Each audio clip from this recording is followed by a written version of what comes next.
Welcome to the Supported Living Property Podcast with your host, me, Lisa Brown, the place to learn about supported living property investing.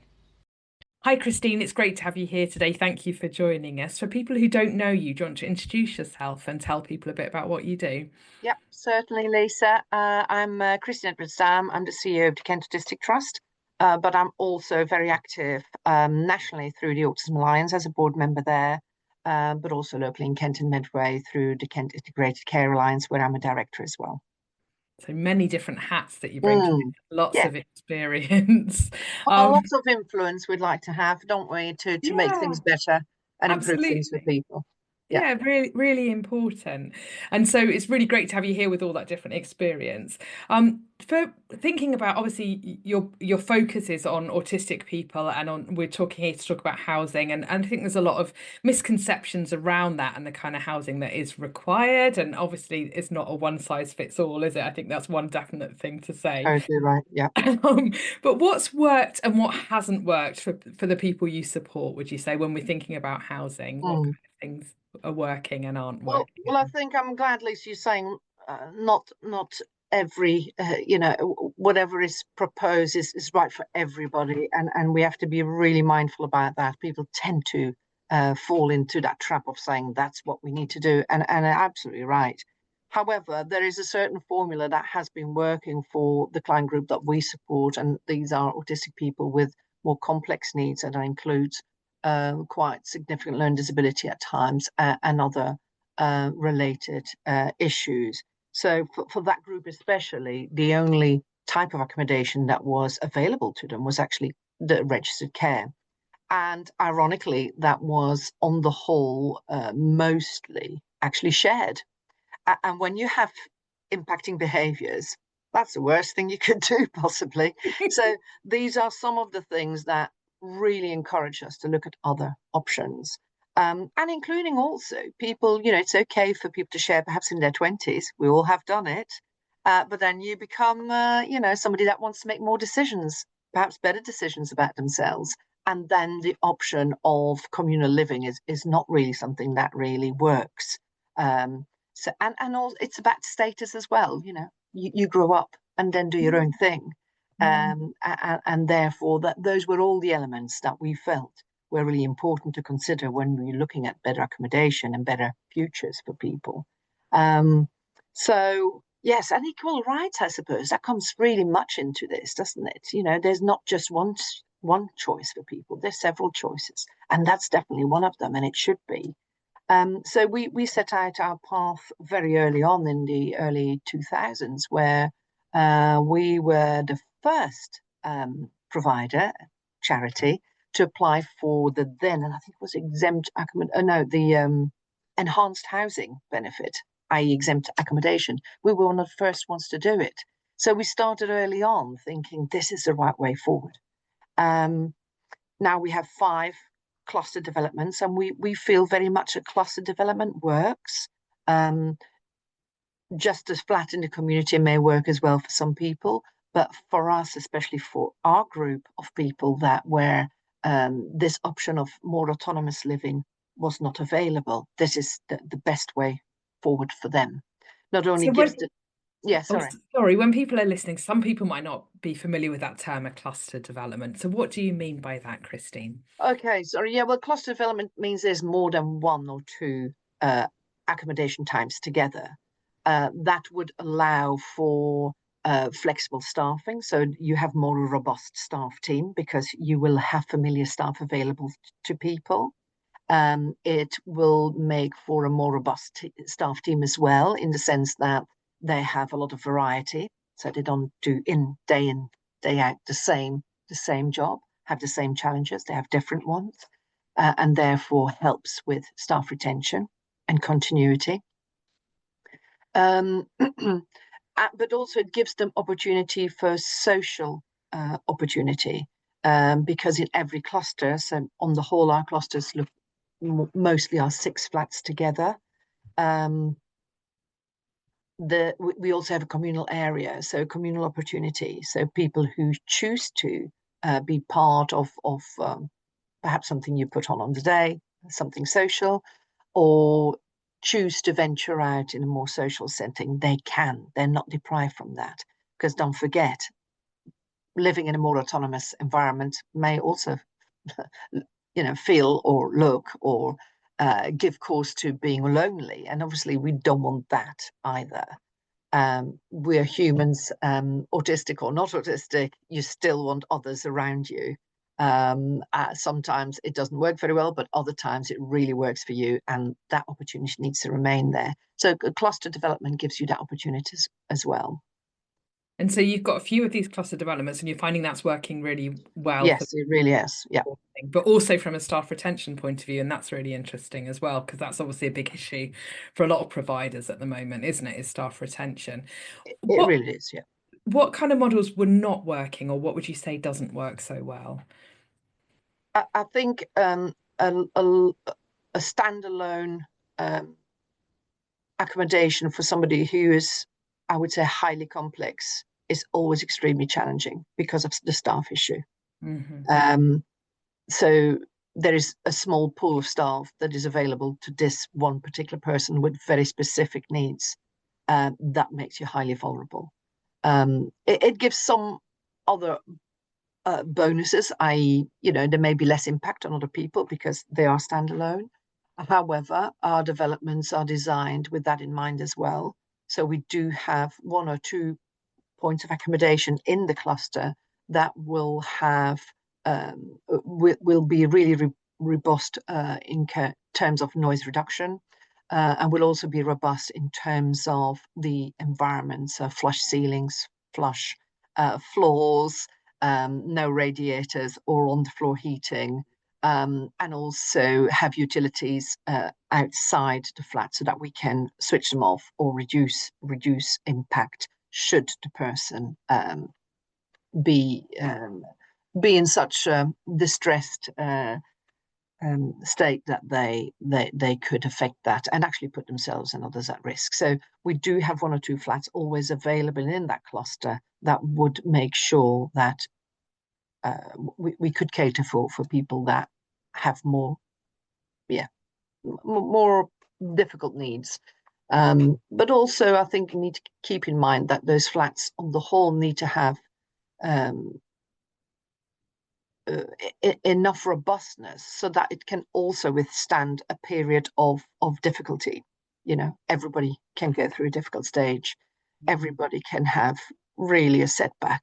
And that type of accommodation should withstand such a setback until the person feels better again. So we have to be mindful that those flats need to be of a special quality and of a significant quality, that where we can actually ensure the person can remain in their accommodation despite them going through a bad patch. We all do. So it's not going to require someone having to move out because something's been Well, broken. that's what No, you're hoping for, Lisa. Yeah, absolutely. absolutely. I mean, Yeah, you can't absolutely predict every eventuality, it's not. but it would be reasonable to expect, the basics of robustness in a setup. So you're designing your properties right from the beginning with that in mind. You're Yes, no, absolutely, considering that right from the beginning. So absolutely. when we're hearing sometimes about people going, "Oh, I've got this block of old flats here that could be perfect for supported living. I'm sure we can squeeze five Oh people yeah. into them." That's not what Hmm. you're looking for, is it? You're looking for Yeah, really purpose-built stuff that's going to be yeah, from that absolutely. design from the beginning. Yeah, Yeah, absolutely. absolutely. And interesting because there's a lot of providers moving away from the block of flats and looking more and more for those individual bungalows. And so it's interesting hearing your take on that and saying that actually Mm. that you're seeing that as highly risky in some ways. I think it is risky. We've been tempted on a regular basis, and then we looked at the side effects of it, and we thought, well, how are we going to deal with this? And it just becomes also you have to keep in mind it needs to be affordable, Mhm. and sustainability is about affordability as well. It Mm. absolutely is. And Um, that is a massive issue, even for a block it of is. flats that have been purpose designed like that, isn't it? It's trying to get the rents to a Yes. level that Yeah. are acceptable when you're for everybody in the equation. When you spent a lot of money on a design for it, that's a real challenge, Yes, isn't it? absolutely. And I suppose, this is the beauty about specialist supported living. It was originally actually this facility was the opportunity for us to ensure that people who were in long stay hospitals would be able to have a sustainable accommodation in the community, and also to avoid people going into hospital in the first place. So this was part of, a real movement on ensuring that the right accommodation was available for people. But like you say, although we favour more autonomous living, i.e., independent flats, 1 or 2 bedrooms, at the same time, we have to be mindful that some people do like to share, and we've just moved in to 2 men who have been living together in registered accommodation for 30 years. And although it was very difficult to engage them in choice with this, we had to rely on what other people knew about them because they were working for such a long time with them. And we designed 2 very autonomous living environments in the same accommodation patch with 1 shared kitchen. And when they moved in, they were so pleased to see each other, and they've been thriving ever since because they were together.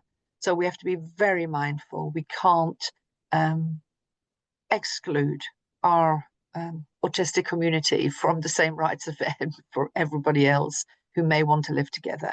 Obviously, for the group of people that we support where verbal communication is really difficult to engage our group with. However, there's other means, of course, and we're very, very a fan of using those, but it's still not an exact science. You still have to then assess once it is there to see whether or not this was actually what people wanted.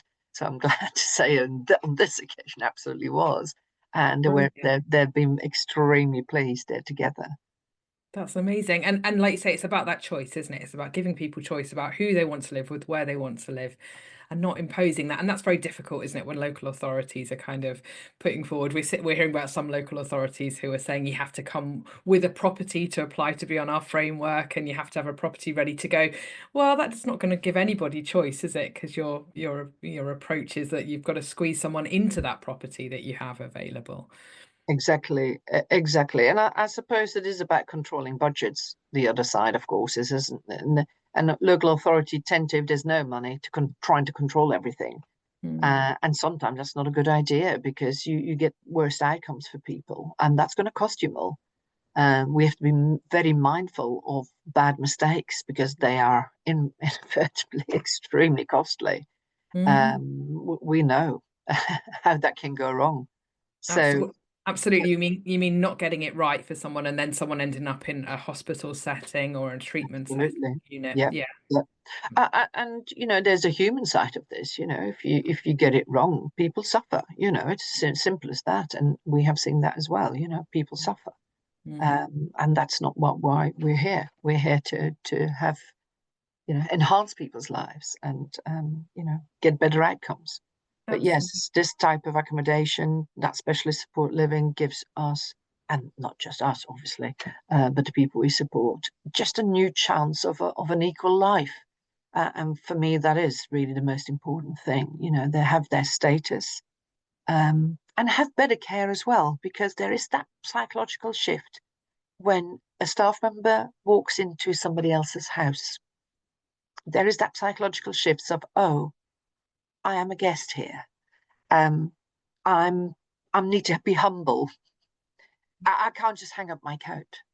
Yeah. I have to think about all these things, Yeah. and that makes staff far more person-centered, far more respectful, far more inclusive, because it's not my decision.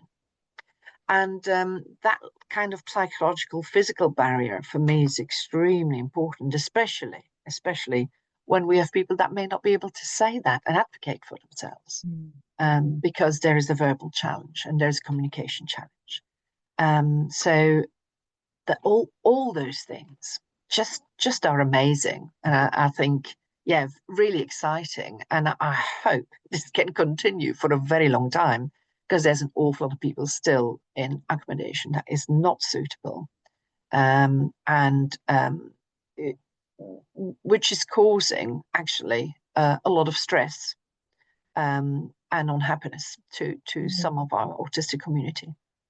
Absolutely. We all know being in the right home setting for any of us makes huge difference, doesn't it? It affects our stability, our sense of self, our sense of safety, all of those things Totally, come totally. from where we live. And if you're in the wrong setting, anyone who's lived in a horrible, I lived in horrible flats as students, and as a newly Makes a qualified difference. nurse, I lived somewhere really grim, and we all know how that makes you feel. It makes you Yeah, feel awful, so if you have a learning disability or autistic, then that's going to be amplified probably. We don't, totally.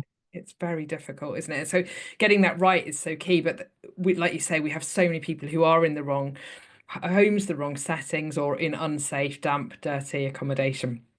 And it's an ongoing challenge, isn't it, at the moment, about trying to make sure that we're raising the standards of it. And I think there's a lot of misconceptions around cost of supported living, where people are assuming that, oh, it must cost a lot more to have someone in the right accommodation and they're in the right setting. But I think when you're comparing it to the other alternative, which is people ending up being admitted to hospitals, and as well as the Mm. life outcomes, but the cost outcomes for that are very high, aren't they?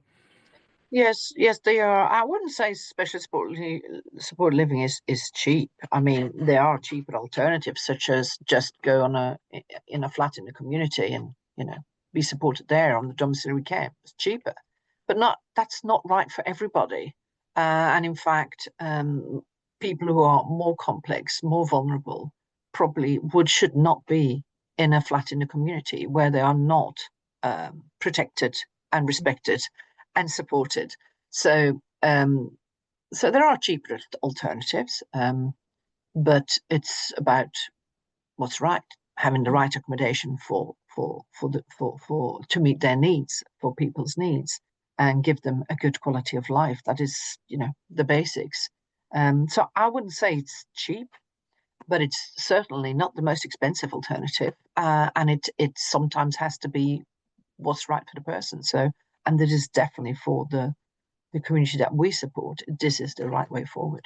We do have flats actually in the middle of the community, but that's for people who perhaps need a 2 hour slot now and then, and that's fine. That's perfect for them. In fact, we have somebody that's moved through the services from registered care to specialist support living to a flat in the community, and that's worked really well. That was on his terms, by the way. We didn't say, oh, we give you notice. No, that was totally on his terms. He made those decisions, and that's worked wonderfully well for him. Mm-hmm. Um, but yeah, so it's not for everybody. No, It's it's not that for whole everybody. thing, isn't it, about it not being a one size fits all for everybody, and everyone has the different needs and requirements. And that does change for some people throughout their lifetime, and for other people it doesn't, Totally. does it? For other Yeah, people their needs remain high throughout their lifetime. There's such variation in it, and I think there's a lot of misconceptions around that as well, isn't there? If you were saying we've got a lot of property developers who'll be listening to this, and property investors, and if they were in the room, they would probably be saying, so okay, so if I'm developing a property, what do I need to think about if I want to meet the needs of autistic people within this property? What You've mentioned some of the things that you put into the properties that you're designing. What kind of things mm. do you think people need to think about in that? Well, it does need to be of the best quality. So design. I mean, we build our own property as well, so I know it's always going to cost more than building an ordinary property. So it's always going to cost more. Hence the enhanced housing benefit. It will cost more. I suppose we need to be mindful that it is still affordable because um, it can't be extortioned either. And this is trying to get that balance, isn't it, between giving the right accommodation, but at the same time it needs to be affordable. So they can't be extortionate. Those rents. It just wouldn't work. It's not No. sustainable. So I think for developments who feel they may make this is not in my opinion, this is not a way to make a lot of profit personally, but it You is a mean we're way not all going to to be driving Lamborghinis by Christmas? no, Oh, I don't think this is, okay. and for some I think who think it is, I think they quickly probably learn that it's not. Absolutely. um I'm not saying it is not, it doesn't make money. Of course it doesn't, and it Yeah, it should has to do, make. because it's a business, isn't it? At the Yeah. end of the day, and it has to wash its face Mm, and make a profit, of course. But it's not the path of gold, mm, that people may think it is. And yeah, I suppose listen to specialist providers, because they probably give you really good tips on what to do and what not to do. Um, and hopefully that would be a way in, I suppose. mm, I mean, we absolutely. do rely on developers, but we also do our own. So we Mm, have a mix, because we don't like to rely on the same mm, approaches all the time. mm, Um, but we have a provider, developers that actually did a lot of philanthropy as well, and actually have an autistic son themselves, and actually developed mm, it for us. Not that it wasn't free, but it was very reasonable, mm, and very generous in very many ways. They made it extra safe, and gave us extra features, which we're really grateful for. So we've got some wonderful developers out there mm. Absolutely. There's who some do the great. right thing for the right reasons, and I Yeah, and suppose that's a good formula. yeah, yeah, absolutely. Where do you think specialist supported housing is going in the future? What do you see for your vision in the future about where you guys are going or where this is going? I think we'll need to continue to promote it, be mindful of bad news, because bad publicity, for example, or negative outcomes, especially cost wise. We are, for example, subject to the ship inspections at the moment in Medway, and in Canterbury, which is fine, because we're totally above board, so we can, manage that very well. But that's come about because probably of some unscrupulous uh, provision, and I think we have to be mindful that that can give this amazing facility a bad name. And I think we need to keep, flying the flag for specialist supported living. This is about people's rights as well, isn't it?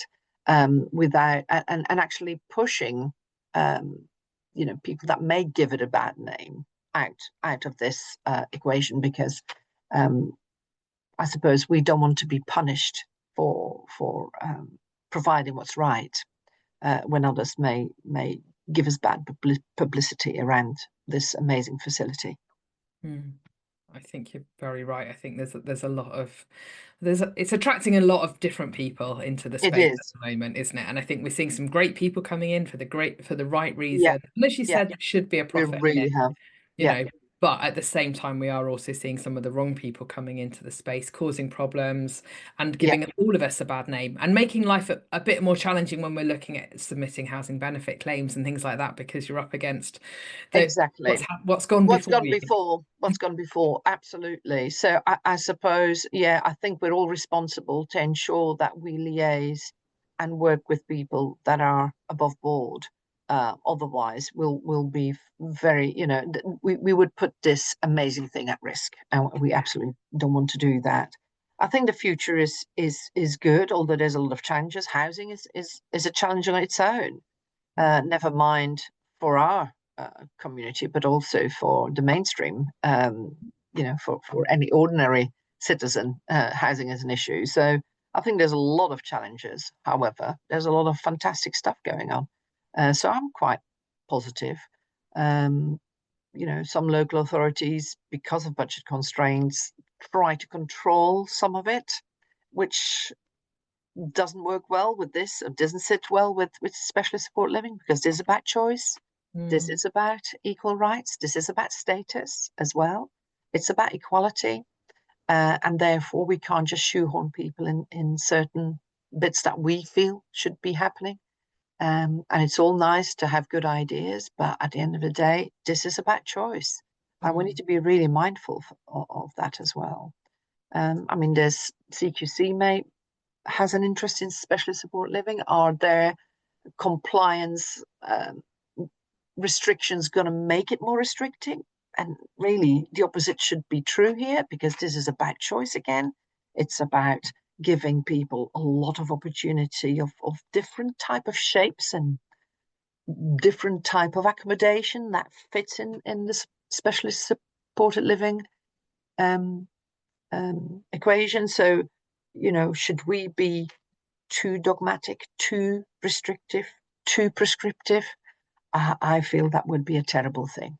I think that would be a threat, and it is creeping in. It is absolutely creeping in. What with increased regulation, do you mean? Oh yeah, yeah, yeah, Yeah. and I understand why, but at the same Mm. time, the tests must be done. That will this restrict choice? Yes or no? Mm. Is this reasonable? Yes or no? Um, you know, what are we trying to achieve apart from controlling everything? Mm. So I am a bit concerned about overregulation Mm. because it will stifle innovation and it will stifle person-centered approaches because a person is not, doesn't fit in a box. It always has different angles. And will we kill it by this over Mm. restrictive um, compliance and regulatory framework? I think there's a big risk. So yeah, I'm a bit worried about that, Yeah. if I'm It's honest what with can we you. do about it? It's very difficult, Well, isn't it? it's all done under the num of protection, Mm. Mm. but is it? Will it protect people's rights of Mm. of being of choice? And as long as the choice is not terrible or wrong, and to be honest, how can it be? Because it's your choice. Um, so I'm not advocating. It's a difficult position to be because I'm not advocating for a free for all and anybody can do anything because that would be Mm. wrong. Obviously, there's basic standards, but is it too dogmatic? Is it too restrictive? And I think we need to be mindful of those practices because it will kill that innovation and people having true choice. Mm. Mm. Which is obviously a counterproductive thing. So, Mm. yeah. It is because we're going to end up, especially support living, really almost at the same as a registered home. And Mm. that's what we wanted to walk away from. Mm. And I can see this regulation creeping in day by day. And you kind of think, well, might as well. It's just a Yeah. registered home. Yeah. It's going to Yeah. become a registered home. Yeah. That's not what we wanted. No. You know? Not because we want to avoid regulation, it's because we want to promote people's rights and choices. Mm. So anyway, it's the jury's out there. We'll just Yeah. have to go with it. We'll have to talk it up Yeah. when it comes to the challenge and not be shy about it. Mm. Absolutely. And keeping people central to what you do, which is what you do already, Christine. Mm. Yeah. Christine, thank you so much for coming on and sharing your experience with us today. It's been really lovely talking to you. Thank you. Yeah, nice to talk to you, Lisa, and hopefully we'll meet up in person soon. We will. Thank All you. right. Bye-bye. Thank you. Bye.